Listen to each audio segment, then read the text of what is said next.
आज का हमारा जो विषय है वो है प्रकाशित वाक्य, इसका पहला अध्याय और इसके पहले पद में हम लोग मनन करेंगे। इसी का प्रकाशित वाक्य जो उसे परमेश्वर ने इसीलिए दिया कि अपने दासों को वे बातें जिनका शीघ्र होना अवश्य है दिखाए, और उसने अपने स्वर्गदूत को भेजकर उसके द्वारा अपने दास यूहन्ना को बताया। बस यहाँ देखिए, यहाँ क्या लिखा है, यीशु मसीह का प्रकाशित वाक्य। जो प्रकाशन है, जिस विषय में पुस्तक लिखी गई है, वो प्रभु यीशु मसीह के विषय में लिखी गई है, परंतु उसे बता कौन रहा है? पिता परमेश्वर बता रहा है।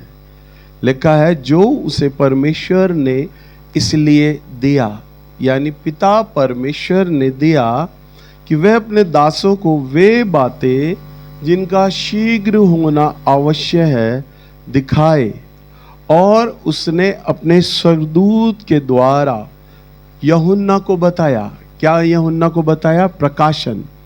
किसके विषय में? प्रभु यीशु मसीह के विषय में। किसने बताया? पिता परमेश्वर ने बताया, प्रकाशन दिया। यहाँ पर स्वर्गदूत के माध्यम से पिता परमेश्वर प्रभु यीशु मसीह के विषय में यूहन्ना को कुछ प्रकाशन की बातें दे रहे हैं।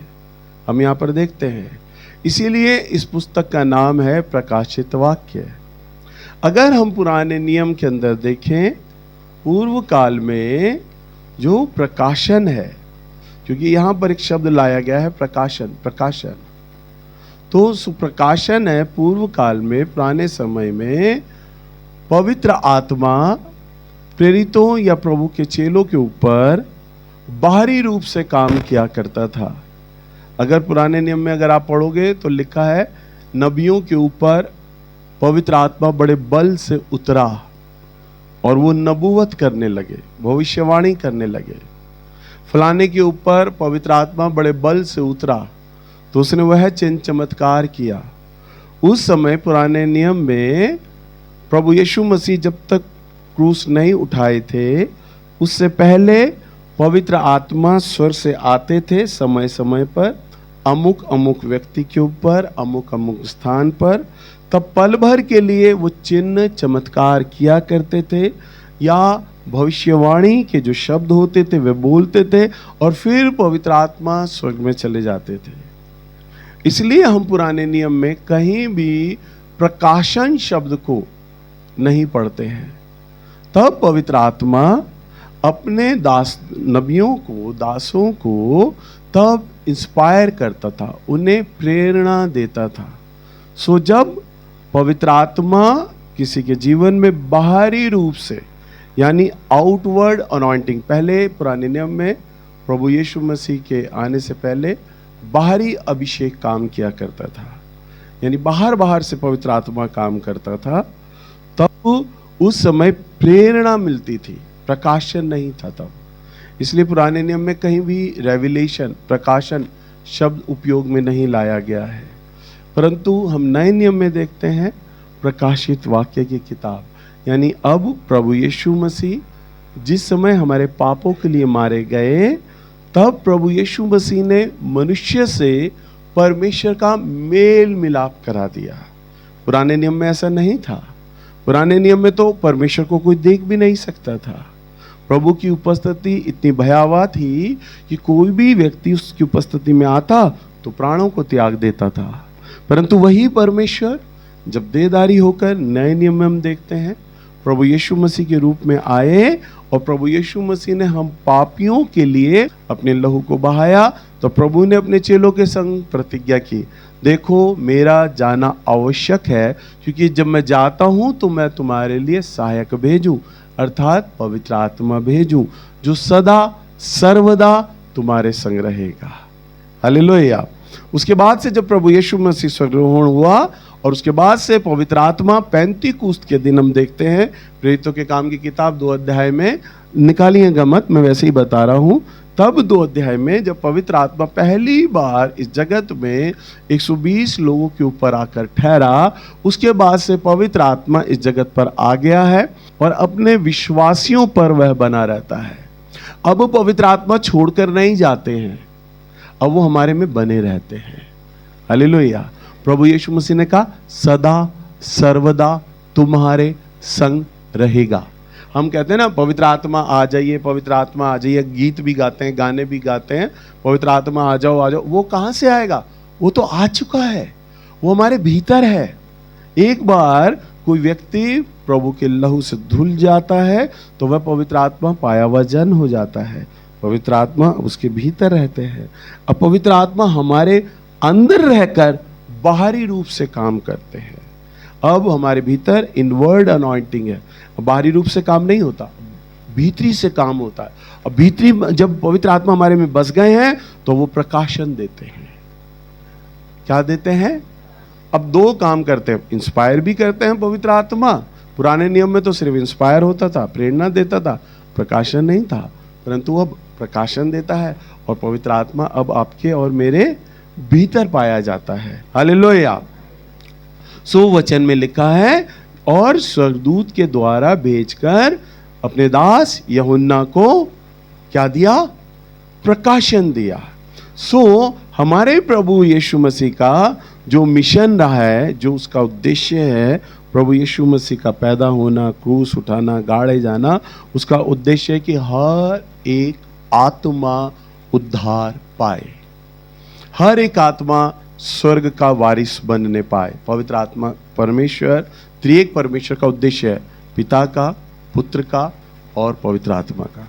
ये तीनों का उद्देश्य है कि हर एक व्यक्ति प्रभु के लहू से धुले और स्वर्ग राज्य का वारिस बनने पाए। सो अगर हम प्रभु के मिशन को देखें, निकालिएगा रोमियो की किताब, इसका 8 अध्याय और इसका 19वां पद। सृष्टि बड़ी आशा भरी दृष्टि से परमेश्वर के पुत्रों के प्रकट होने की बाट जो रही है, क्योंकि सृष्टि अपनी इच्छा से नहीं पर अधीन करने वाले की ओर से व्यर्थता के अधीन इस आशा से की गई कि सृष्टि भी आप ही विनाश के दास्तव से छुटकारा पाकर परमेश्वर के संतानों की महिमा की स्वतंत्रता प्राप्त करेगी। 22वां पद। क्योंकि हम जानते हैं, हाँ देखो, क्योंकि हम जानते हैं कि सारी सृष्टि अभी तक मिलकर कराती और पीड़ाओं में पड़ी तड़पती है। हाँ, अब 23 पद बड़ा ध्यान से देखो। हाँ, और केवल वही नहीं पर हम भी जिनके पास आत्मा का पहला फल है, आप ही अपने में कराते हैं और लेपालक होने की अर्थात अपने देह के छुटकारे की बाट जोहते हैं। हाँ, पौलुस क्या कहते हैं? और केवल वही नहीं पर हम जिनके पास आत्मा का पहला फल है, आप ही अपने में करहाते हैं। यानी हम तड़प रहे हैं, करहा रहे हैं। और कहता है लेपालक होने की, अर्थात अपने, यानी लेपालक माने सबसे पहला चीज, पहली तुतलानी वाली जमान, प्रारंभिक चीज। पौलुस कहते हैं जो सबसे पहली प्रारंभिक चीज है, पहला क्या है? अर्थात वो कहता है, अर्थात मीनिंग इसका कि देह के छुटकारे की बाट जोते हैं। यह है मेन कुज्जी, देह के छुटकारे की बाट जोना। बोलिए, देह के छुटकारे की बाट जोना, देह के छुटकारे की बाट जोना। तो देह का छुटकारा क्या है? आज कई धर्म के अंदर लोग देह का छुटकारा सोचते हैं मृत्यु, मौत। किसी भी धर्म की या संस्कृति का मैं मजाक नहीं बना रहा, परंतु मैं तो आपको प्रभु के वचन से सच्चाई बता रहा हूं। देह का छुटकारा आज लोग मृत्यु को समझते हैं। देह का छुटकारा हो गया तो मृत्यु का हो गया, यानी मोक्ष मिल गया। परंतु परमेश्वर उस मोक्ष के बारे में नहीं कहता जो कब्रिस्तान या शमशानों में लिखा है, परंतु परमेश्वर तो उस मोक्ष के विषय में कहता है जो मोक्ष परमेश्वर कहता है अपने वचन के अंदर, देह का छुटकारा। हालेलुया। क्या कहता है? देह का छुटकारा। एक आदमी अगर वो हिंदू धर्म से या किसी अन्य धर्म से है, उसको मरेगा तो जला दिया जाएगा। ईसाई है या मुसलमान है तो उसे गाड़ दिया जाएगा। तो गड़ने के बाद उसकी हड्डी मांस को कीड़े खाएंगे, और जो जल गया है उसकी राख को नदी तालाब में बहा दिया जाएगा। तो देह का छुटकारा, आज लोग यही तो सोचते हैं, विचार करते हैं, जो मौत हो गई है तो वह देह का छुटकारा है, परंतु नहीं, बाइबल ये नहीं बताती है देह का छुटकारा। पौलुस कह रहा है हम अभी भी बाट जो रहे हैं, हम अभी भी बाट जो रहे हैं, हम इंतजार कर रहे हैं अपने देह के छुटकारे के लिए। सो देह का छुटकारा क्या है? आइए हम इसको और गहनता से सीखेंगे। दूसरा कुरिन्थियों की किताब, इसका 5 अध्याय और इसका 1 पद। क्योंकि हम जानते हैं कि जब हमारा पृथ्वी पर का डेरा सरीखा घर गिराया जाएगा तो हमें परमेश्वर की ओर से स्वर्ग पर एक ऐसा भवन मिलेगा जो हाथों से बना हुआ घर नहीं परंतु चिरस्थायी है। इसमें तो हम कहराते और बड़ी लालसा रखते हैं। बस यहां पर प्रभु का वचन क्या कहता है? ध्यान दो 5:1 में, क्योंकि हम जानते हैं कि हमारा पृथ्वी घर का डेरा सिरका घर गिराया जाएगा। यहां पर जो घर के विषय में जो शब्द उपयोग में लाया गया है वो डेरा शब्द इस्तेमाल किया गया है। डेरा, डेरा जानते हैं ना, उसे इंग्लिश में बोलते हैं टेंट। तो टेंट कैसे बनाते हैं? 4 बांस के खंबे लगाए, रस्सियां बांधी, कपड़ा या तिरपाल बांधा, वो बंध गया। पर वो क्या होता है? परमानेंट नहीं होता, टेम्परेरी होता है, कुछ दिनों के लिए होता है। कभी भी उसके बांसों को खोल दिया जाता है, कपड़े को लपेट दिया जाता है, वो जो डेरा है, वो टेंट है, निकाल कर चल देते हैं आगे। तो यहाँ पे बहुत ही शब्द अच्छा पवित्र आत्मा ने पौलुस को दिया है, डेरा सिरका लिखा है, क्योंकि हम जानते हैं कि हमारा पृथ्वी पर का डेरा सिरका घर गिराया जाएगा। यानी गिराया जाने का मतलब है मृत्यु। यानी हमारा जो डेरा है, यानी हम जो इस जीवन में रह रहे हैं ना, वो एक डेरे के समान है, टेम्परेरी घर है हमारा। ये हमारी आत्मा का जो घर है, जो शरीर है ना, टेम्परेरी है। किसी की उम्र 60 साल, किसी की 70, किसी की 80, किसी की 90, 100, बस।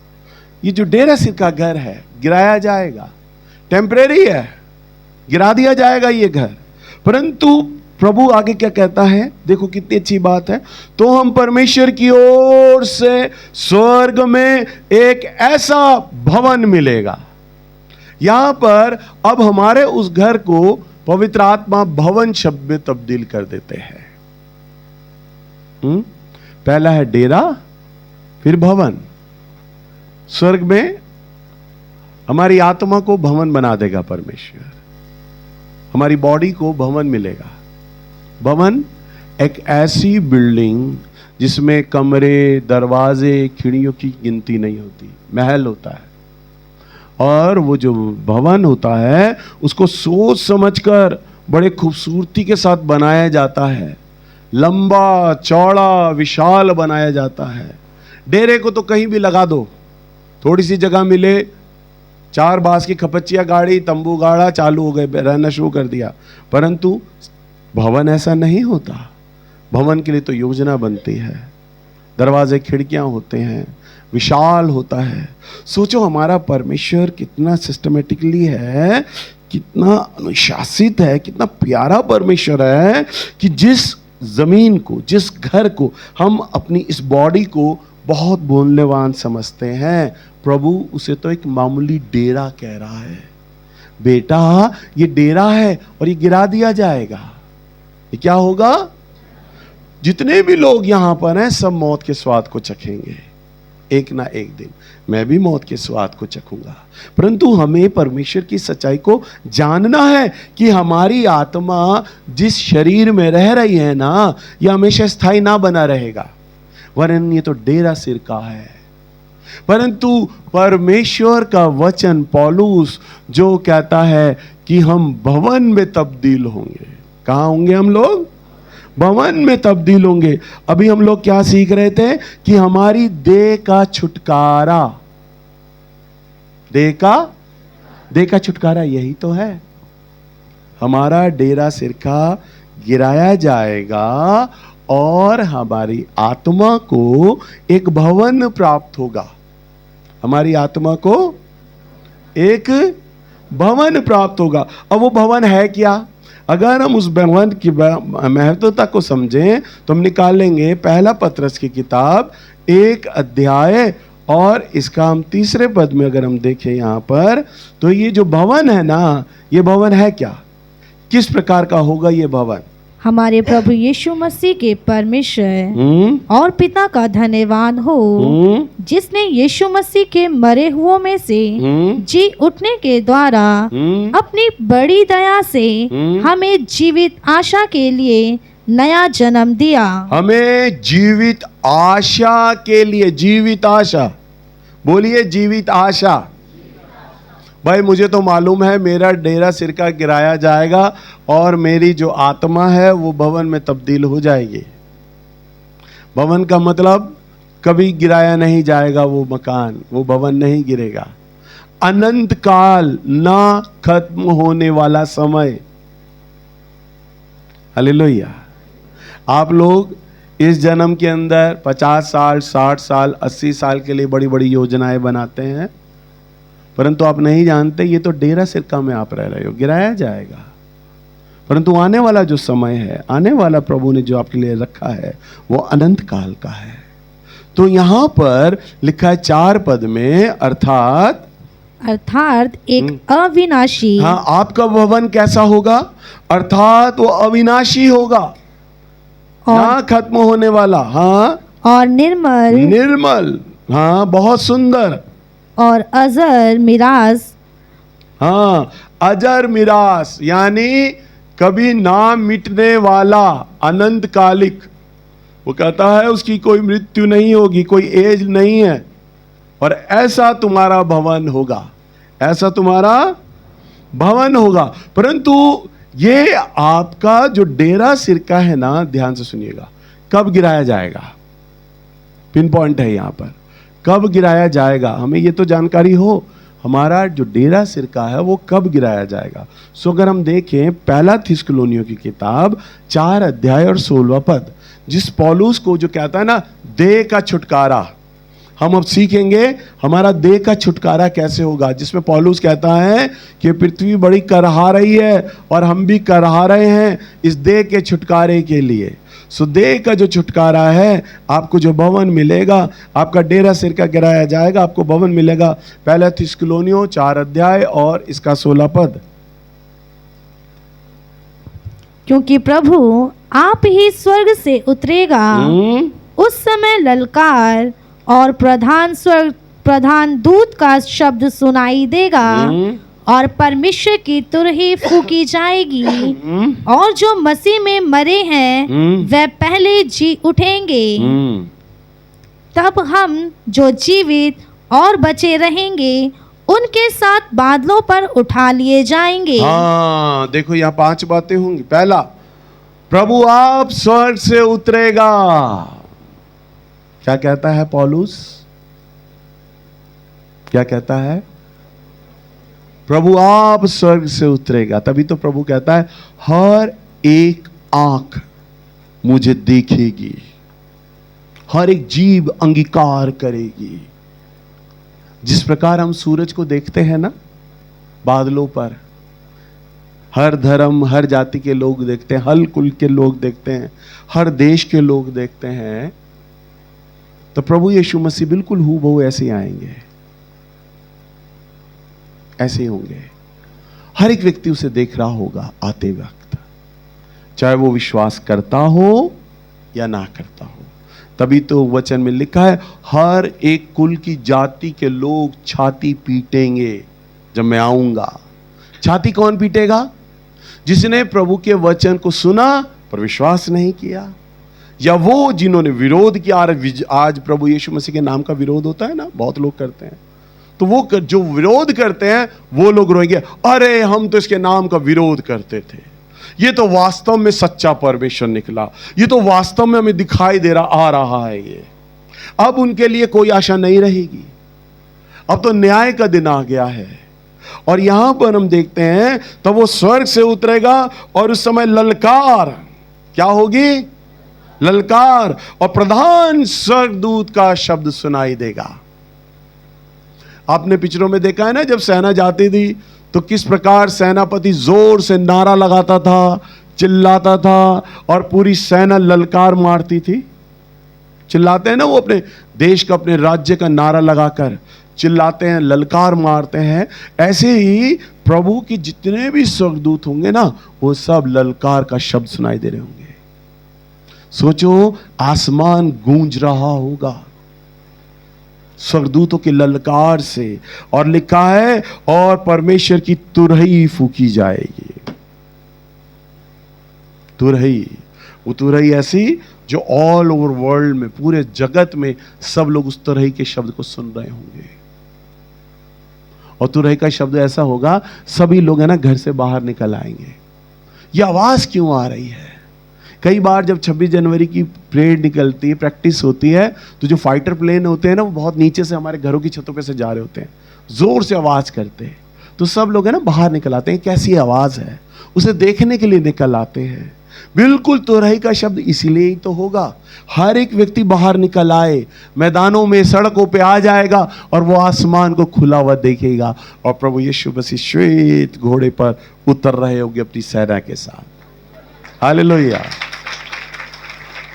स्वर्गदूतों की ललकार होगी, प्रधान स्वर्गदूत की ललकार होगी, और तुरही की जाएगी, और लिखा है जो मसीह में मरे हैं, जो मसीह में मरे हैं, आदम हव्वा से लेकर प्रभु यीशु मसीह के द्वितीय आगमन, दूसरे आगमन तक जितने लोग मरे हैं, और उन लोगों में सारे नहीं, उन लोगों में जिन्होंने प्रभु यीशु मसीह को व्यक्तिगत उद्धार करता ग्रहण किया।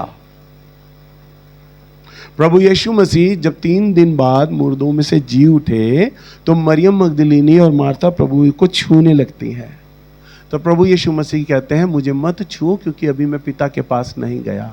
तो वो कहाँ गया 3 दिन? वो 3 दिन अधोलोक में गया प्रभु यीशु मसीह। और किन के पास गया? आदम हव्वा से लेके प्रभु यीशु मसीह क्रूस उठाने तक, बलिदान देने तक, प्राण निकलने तक, जितने भी लोग मरे थे ना, उन मुर्दा आत्माओं में प्रभु यीशु मसीह खुद प्रचार करने गए थे, मैं इस जगत का उद्धार करता हूं, मैंने तुम पापियों के लिए अपना बलिदान दे दिया है। उन 3 दिन में मुर्दा आत्माओं में प्रभु यीशु मसीह ने हमारे प्रचार किया। उस समय उन आत्माओं को परमेश्वर की ओर से यह वरदान मिला, अधिकार मिला कि वह आत्माएं अब प्रभु यीशु मसीह को अपना मुक्तिदाता माने या ना माने। हर एक व्यक्ति के पास ये ऑप्शन है। प्रभु परमेश्वर ने साफ कहा, देख मैंने जीवन और मृत्यु दोनों तेरे सामने रख दी हैं, पर मैं चाहता हूं तू जीवन को चुन ले। चुनना आपके हाथ में है।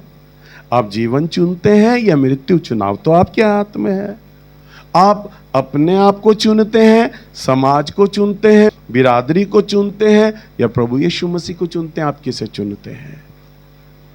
तो यहां पर परमेश्वर ने 3 दिन उन मुर्दा आत्माओं में प्रचार किया, और उसके बाद से ये उद्धार का मार्ग हर एक व्यक्ति के लिए खुल गया है।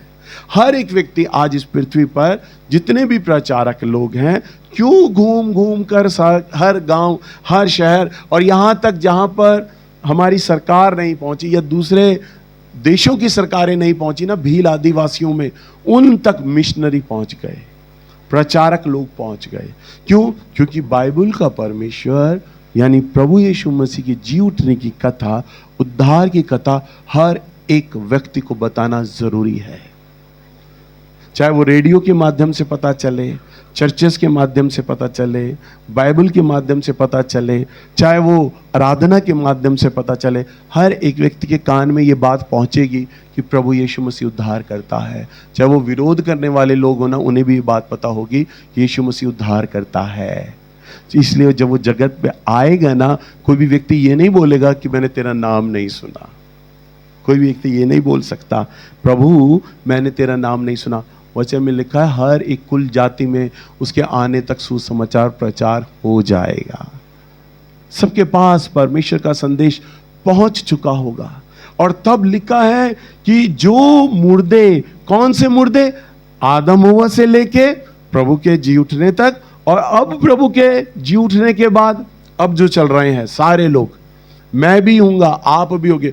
हो सकता है परमेश्वर मेरे मरने के 10 साल बाद आए, 20 साल बाद आते हैं, 50 साल बाद आते हैं, ये तो पिता जानता है।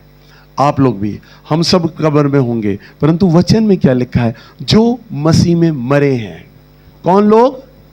जो प्राण निकलने तक, वचन में लिखा है जो जय पाए, जो प्राण निकलने तक विश्वास योग्य पाया गया। ब्रदर डीजीएस दिनाकरन अपनी स्वर्ग की कथा में लिखते हैं कि जब मैं नरक गया ना, परमेश्वर ने मुझे जब नरक का दर्शन कराया, वो बताते हैं वहाँ बहुत सारे बड़े बड़े नामी प्रचारक जिनका पृथ्वी पर बड़ा नाम रह चुका है, वे लोग नरक की आग झेल रहे हैं। बड़े बड़े प्रचारक लोग बताइए जिनका नाम है, बड़े बड़े पास्टर्स जिनके बड़े बड़े चर्च हैं, कलीसियाएं हैं, जो भविष्यवाणी किया करते थे, चंगाइयां देते थे। ब्रदर दीनाकरन बताते कि वे नरक की आग झेल रहे हैं। नरक की आग में उन्होंने प्रभु यीशु मसीह से सवाल किया, प्रभु ये नरक की आग क्यों झेल रहे हैं? प्रभु ने कहा, मेरे पुत्र इन्होंने प्रतिफल पा लिया है स्वर्ग में, वो पृथ्वी पर। ये लोग अपने नाम के जीवित रहते थे, ये अपने नाम के लिए जीवित रहते थे। मेरे नाम को आदर मिले, मेरे नाम को महिमा मिले। इन्होंने मेरी सेवाएं इसलिए करी, इन्हें पैसा चाहिए था। ये मेरे लिए नहीं जिए, ये मेरे वचन के निमित्त नहीं जिए। इन्हें स्वर्ग में, इन्हें पृथ्वी पर प्रतिफल मिल गया है। इन्हें मुझसे अपेक्षा नहीं थी कि मुझसे प्रतिफल मिलता। चंगाई करना, भविष्यवाणी करना, ये तो परमेश्वर का स्वभाव है। प्रभु यीशु मसीह ने कहा, जब मैं आऊंगा तो में से बहुत तेरे लोग मुझे आकर कहेंगे, क्या प्रभु मैंने तेरे नाम में बीमार लोगों को चंगाई नहीं दी? क्या मैंने तेरे नाम में भविष्यवाणियां नहीं किया? प्रभु कहेगा, मैं उनसे खुल कर कह दूंगा, हे कुकर्म करने वालों, हे दुष्ट लोगों, मेरे सामने से दूर हो जाओ। तो इसका क्या अर्थ है कि चंगाई का देना या भविष्यवाणी करना ये एक ऐसा मीटर नहीं है जो ये प्रूव कर दे, ये साबित कर दे कि आप मरने के बाद स्वर्ग ही जाएंगे ना। केवल पवित्रता, पवित्रता यही आपको स्वर्ग का वारिस बनाएगी। बस प्रभु ने कहा, जैसा मैं पवित्र हूं वैसे ही तुम भी पवित्र बनो। हालेलुया। जैसा मैं पवित्र हूं वैसे ही तुम भी पवित्र बनो। तो जो मुर्दे, जब प्रभु आएगा और तुरही का वेग फूका जाएगा, तो लिखा है मसीह में वो लोग। तो आप अपने आप को मत गिन लेना कि हम जब मरेंगे तो हमें वो उठा ले जाएगा ना, ये कंडीशन नहीं है। बैनीहीन अपनी पुस्तक में लिखते हैं कि एक बार मैंने स्वप्न देखा, इतनी बड़ी मिनिस्ट्री होने के बाद वो जब फूंक मारते हैं तो क्राउड गिर जाता है, लंगड़े चलते हैं उनकी मिनिस्ट्री में। वो कहते हैं कि मैंने स्वप्न देखा कि स्वर्ग का दरवाजा और बड़ी लाइन लगी है, और बैनीहीन का जब नंबर आया और जब एंटर करने लगे ना, तो बैनीहीन को स्वर्गदूत ने कहा, तेरा नाम जीवन की पुस्तक में ही नहीं है, तू स्वर्ग नहीं आ सकता। और उनको गिरा दिया गया। और कहते जैसे ही गिराया मेरी आंख खुल गई, और कह रहा मैं रो पड़ा कि इतनी बड़ी सेवकाई आज मेरी हो गई है, मेरा नाम क्या जीवन की पुस्तक में नहीं है? बैनीहीन बोलते हैं। बताइए, आप और हम हैं कहां? इतने बड़े गहरे प्रभु के दास, वो कहते मेरा नाम जीवन की पुस्तक में ही नहीं लिखा। प्रभु कह देता तेरा नाम ही नहीं लिखा। वो कहता मैं तुझे खुलकर कह दूंगा कि मैं तुझे जानता ही नहीं। अरे हमारी चाहे सेवा बड़ी हो या ना हो, हमारे पास पैसा हो या ना हो, हमारा नाम हो या ना हो, कोई हमें पृथ्वी पे कोई जाने या ना जाने, परंतु परमेश्वर जब मिले ना तो ये ना कहे कि मैं तुझे नहीं जानता। सब मट्टियां मलेट हो जाएगा, सब खराब हो जाएगा अगर उसने आपको ये कह दिया ना, मैं तुझे नहीं जानता। कितना पैसा, धन दौलत, कितना आपका नाम हो जाए, सेवा बढ़ जाए, सब जीरो, कांटा। क्योंकि ये तो डेरा सिरका के घर में हम रह रहे हैं, 60-70 वाला साल का, बस 80 साल तक। परंतु उसके बाद तो हमने भवन में जाना है, भवन की तैयारी किए हुए है मेरा परमेश्वर। परंतु वो ये कहता है कि तुम तब बचाए जाओगे जो मसीह में मरे हैं। मसीह में मरने का अर्थ है होलीनेस, पवित्रता। पवित्रता ही सामर्थ है, पवित्रता ही उसको प्रसन्न करती है। लिखा है जो मसीह में मरे हैं वे पहले जी उठेंगे। वे आत्मा का पहला फल है, वे पहले जी उठेंगे। हालेलुया। सबसे पहला आते ही परमेश्वर सबसे पहले काम यह करेगा कि जो मर गए हैं ना, जमीन अपने मुर्दे उगल देगी, पानी अपने मुर्दे उगल देगा। जितने भी लोग जो विश्वास में धर्मी थे, जिन्होंने परमेश्वर के लिए सब कुछ सह लिया उसके नाम के निमित्त, जिन्होंने परमेश्वर के नाम के निमित्त अपने नाम को कूड़ा समझा, जिन्होंने परमेश्वर के नाम के निमित्त पैसों को कूड़ा समझा, बस परमेश्वर को ही प्रिय जाना, वे लिखा है वे जी उठेंगे। हालेलुया।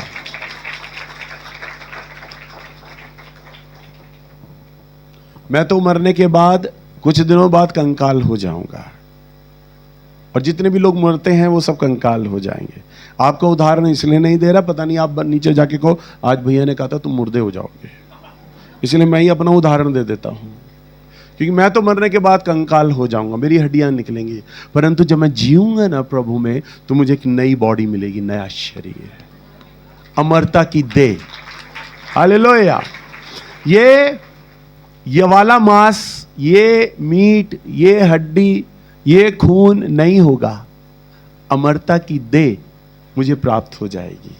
हालेलुया। सुन पढ़े परमेश्वर का वचन, 1 कुरिन्थियों 15 अध्याय और इसका 50वां पद। हे भाइयों, मैं यह कहता हूँ कि मांस और लहू परमेश्वर के राज्य के अधिकारी नहीं हो सकते, और न नाशवान अविनाशी का अधिकारी हो सकता है। मांस और लहू, ये वाला जो शरीर है, इस शरीर में आप स्वर्ग नहीं जा सकते। यानी जो डेरा है आपका, ये नहीं जाएगा, भवन जाएगा। जो डेरा है वो नहीं जाएगा स्वर्ग, भवन जाएगा, भवन। और आगे क्या लिखा है? देखो, मैं तुमसे भेद की बात कहता हूँ, हम सब नहीं सोएंगे, परंतु सब बदल जाएंगे। जो जिंदा लोग होंगे उस समय, जब तुरही का वेग फूका जाएगा, प्रधान दूत की ललकार होगी, प्रभु यीशु मसीह दूतों के संग आएंगे, तब लिखा है जो जीवित लोग होंगे प्रभु में, वे मृत्यु का स्वाद नहीं चखेंगे, वो बदल जाएंगे उसी वक्त। और आगे क्या लिखा है? और ये क्षण भर में पलक मारते ही अंतिम तुरही फूकते ही होगा। ये कैसे होगा?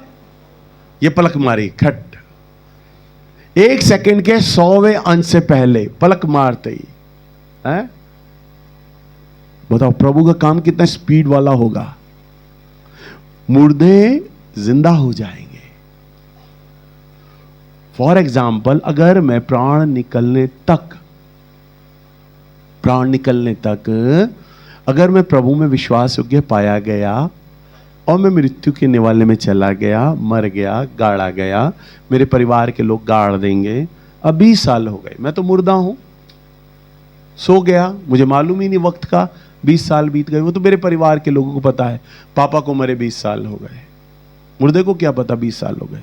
हम जब गहरी नींद रात को सोते हैं और बहुत गहरी नींद हो जाए, हम रात में अगर ना उठें तो सुबह उठते हैं, अरे 10 घंटे तक मैं सोता रहा लगातार, पता ही नहीं चला, समय कब बीत गया पता ही नहीं चला, 10 घंटे हो गए मुझे सोते हुए। परिवार के लोग कहते तुम्हें होश ही नहीं था आज तो, पता नहीं कहाँ घोड़े बेच के सो रहे थे, हमें तो 10 घंटे बीत गए सोते हुए, पता नहीं चला। ऐसे ही जब प्राण निकलेंगे ना, मैं कब्र में होऊंगा, 20 साल पता ही नहीं चलेगा, पलक झपकते के साथ मैं उठूंगा प्रभु के साथ, मुझे पता ही नहीं होगा 20 साल कब बीत गया। मेरी आंख खुलेगी ना तो मैं अपने आगे दूतों को, प्रभु को देख रहा हूँगा। हालेलुया। अगर मैं प्राण निकलने तक उसमें पाया गया विश्वास योग्य, तब मेरे साथ ये होगा। हालेलुया। और ऐसे ही आपके साथ भी होगा, हमें पता नहीं चलेगा। अगर मृत्यु का निवाला हो गए, समय पता नहीं चलेगा कब कितने साल बीत गए। अचानक प्रभु आएंगे हमारे आंखों के सामने, क्योंकि वो कहता है कि मैं तुम्हारे सामने चोर की नाई आऊंगा। जब वो आएगा अचानक, हमें पता नहीं होगा, और तब हम उसे अपने आमने सामने देखेंगे, हर एक आंख उसे देखेगी, और वो लोग छाती पीटेंगे जिसने उसके वचन पर, उस पर विश्वास नहीं किया। हालेलुया। और लिखता है 92 पद में, और ये क्षण भर में पलक मारते ही पिछली तुरई फूकते ही होगा। जैसे ही पहले ही तुरई फूकी गई थी ना आसमान में, तुरई का शब्द अभी खत्म भी नहीं हो रहा होगा और मुर्दे जिंदा हो जाएंगे। हालेलुया। और मुर्दे क्या हो जाएंगे? जिंदा हो जाएंगे। और आगे क्या कहता है वो? क्योंकि तुरही फूकी जाएगी और मुर्दे अविनाशी दशा में उठाए जाएंगे। और बदल जाएंगे। और बदल जाएंगे। ये है देह का छुटकारा। बोलिए देह का छुटकारा। ये वो देह का छुटकारा नहीं है जो लिखा होता मोक्ष द्वार। ये देह का छुटकारा है। हम बदल जाएंगे। हम बदल हमारी जो लहू और मांस का जो शरीर है ना, हड्डी मांस का, ये चेंज हो जाएगा। हम अमरता की देह पहन लेंगे, वो वाली देह जो हमारे प्रभु यीशु मसीह ने ओढ़ी हुई है।